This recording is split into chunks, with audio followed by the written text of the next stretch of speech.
Hey everyone, and welcome back to the Fast Times News. We're doing a deep dive today on a story that's got everybody talking. Yeah, it's The U.S. just gave Ukraine the okay to use ATAN CMS missiles, big and news. those can hit targets inside Russia. That's right.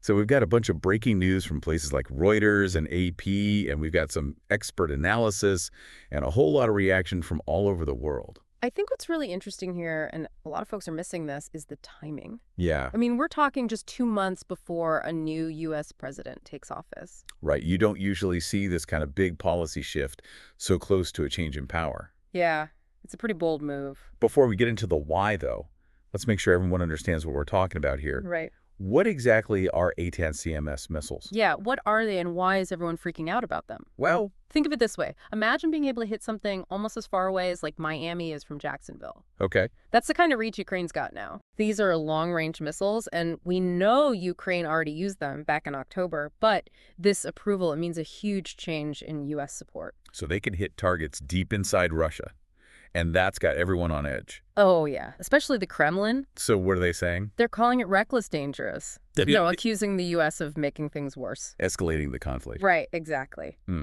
Putin's spokesperson Peskov, he actually said Biden intends to take steps to continue to add fuel to the fire. Oh, that's a spicy quote. Yeah, it's pretty intense. So Russia sees this as a real provocation. Have we heard anything about how they might respond? Well, the Russian Foreign Ministry, they promised a palpable response. Palpable. Okay, so not specific. Not really. We're all waiting to see what that means. Got it. So things are heating up globally. Oh, yeah, for sure. Okay, so Russia's obviously not happy about this, but what about the rest of the world? Right. Are other countries lining up behind the U.S., or are they pushing back?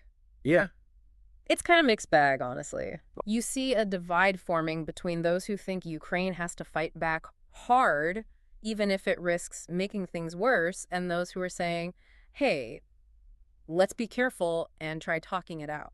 Interesting. So some countries are saying Ukraine has the right to strike back even if it means a bigger conflict? Exactly. And, the EU's top diplomat, Joseph Borrell, he came out in support of the move. He did. Yeah, he said Ukraine needs to be able to hit the archers to defend itself. Wow, that's a powerful image. Yeah, it is. It seems like more and more people think Ukraine shouldn't just take these attacks lying down. I think that's right. But I can see why some are worried about, adding fuel to the fire. Oh, absolutely. This feels like a major turning point. It really does. And it's important to remember those warnings Putin gave earlier this year, back in June. He threatened to give other countries long-range weapons if the West kept supplying arms to Ukraine. Right. And then in September, he straight up said that letting Ukraine hit targets in Russia would be like NATO declaring war on Moscow. So this move by the U.S. could really take things to the next level. Yeah, the possibility of things getting out of hand is definitely there. And of course, with a new administration coming in a couple of months, Mhm. it's even more unclear what will happen next. Yeah, there's a lot of uncertainty right now. Makes you wonder, is this like a calculated move by the Biden administration, or did they kind of have to do this? That's right.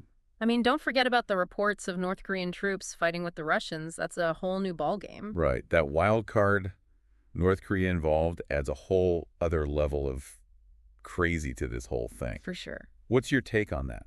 What does it mean strategically? Hmm. North Korea getting involved. Hmm. Could that have been what pushed the U.S. to approve these ATACMS?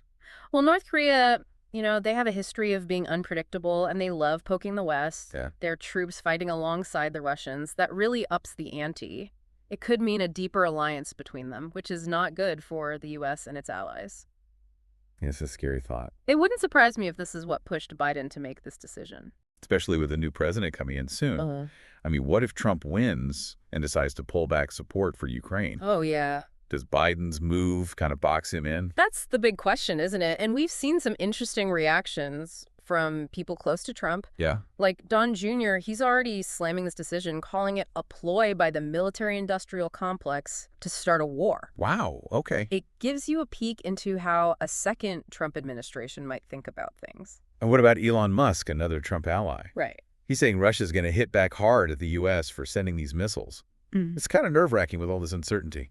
Yeah, uncertainty is the name of the game right now, but let's maybe switch gears a bit and talk about what these ATAS CMS missiles could actually do in the fighting. Okay, yeah, good point. Yeah. We've been focused on the politics and the global reaction, but in the end, this is about what's happening on the ground in Ukraine. Exactly. So what could Ukraine realistically hit with these missiles, and how could that change the war? Well, analysts at the Institute for the Study of War, they've said hundreds of Russian military targets like command centers, supply lines, ammo dumps are now in range. Hundreds. Wow. Yeah, Ukraine could disrupt Russian attacks, slow them down, maybe even gain an advantage, So potentially a big shift in the power dynamic. possibly, but couldn't Russia have seen this coming and already moved those targets? That's true. It's a constant chess match.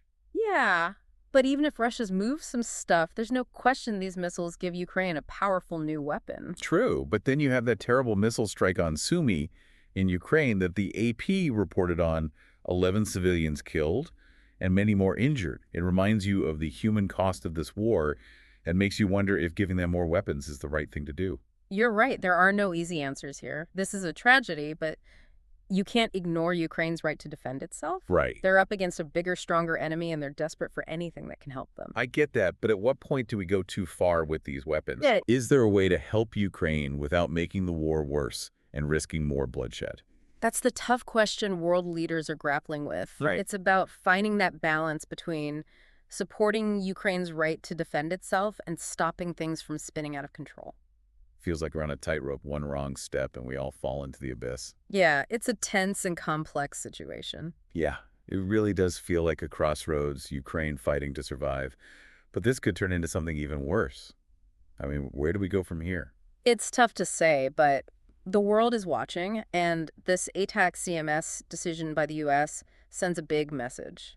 What kind of message? Not just to Russia, but to like China too. Well, it says the U.S. is willing to get more aggressive in supporting Ukraine, even if it means a chance of direct conflict with Russia. Hmm. And it shows they're willing to push the limits of what's considered okay for military aid. Risky move. But does Ukraine even have a shot at winning this war without that kind of support? That's the question. Ukraine's facing a tough opponent. They're outmatched in size and resources. So the West's support is crucial for them to survive, but whether that's enough to actually win, who knows? It's hard to even imagine what winning looks like at this point. Can either side really win, or is this going to drag on for years with no end in sight? That's the question that keeps me up at night. Honestly, the most likely scenario is a long, bloody conflict that'll just keep hurting the people of Ukraine and have huge consequences for the whole world. That's a tough thought, and I think as we wrap up this deep dive, that's the takeaway for our viewers. The stakes are super high, and this conflict will have ripple effects for generations. Absolutely. It's a reminder that peace is fragile. We can't take it for granted. Well said. This has been a really insightful conversation. Thanks for sharing your expertise with us. My pleasure. And to everyone watching, thanks for joining us for this deep dive into this crucial moment in history. Don't forget to subscribe to the Fast Times News for more in-depth analysis of the biggest news stories. Hit that like button and share this video with your friends so they can stay informed too. Until next time, stay safe and stay informed.